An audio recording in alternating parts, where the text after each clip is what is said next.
लोक पुणेरी म्हणतात, परंतु आम्ही तिथं जाऊन तो प्रघात मोडून काढला आणि आम्ही आपल्या मराठवाडी भाषेत बोललो आणि ते लोकांना आवडलं. खऱ्या अर्थानं या गोष्टीपासूनच मला प्रेरणा मिळत गेली की आपण लोकांना हसवू शकतो. कविता अशी आहे, अनगणप्या पिरमात पडला. बघा आता तुम्हाला यातले सगळे शब्द माहिती आहेत कारण तुम्ही मराठवाड्यात राहणारी मुलं आहे. म्या बी विचार केला पिरमात पडण्याचा आणि परिणाम होता तो रोजचा सिनेमा बघण्याचा.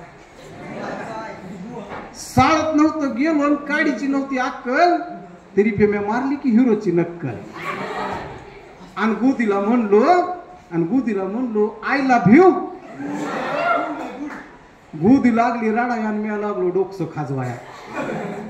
गुदी थोडी थांबली म्हणली कोर गणप्या म्हणली म्या तुझ्या आईला का भिऊ. म्या म्हणलं अगं गोदे माझ्या आईला भिऊ नव का तसलं आईला भिऊ. तिनं घेतलं ओळखून गेली की लांब निघून. तरीच म्या म्हणलं ती गप का होती लांब उभं राहून नुसतंच बोट मुडीत होती.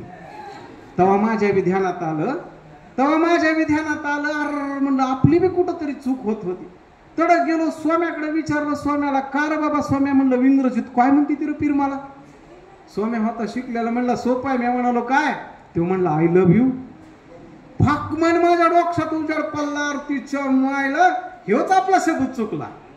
पुन्हा गाठलो गोदीला म्हणलो गोदे हे गोदे आय लव्ह यू. काय जादू झाली. गोदी गालात हसली म्हणली की शेम टू यू.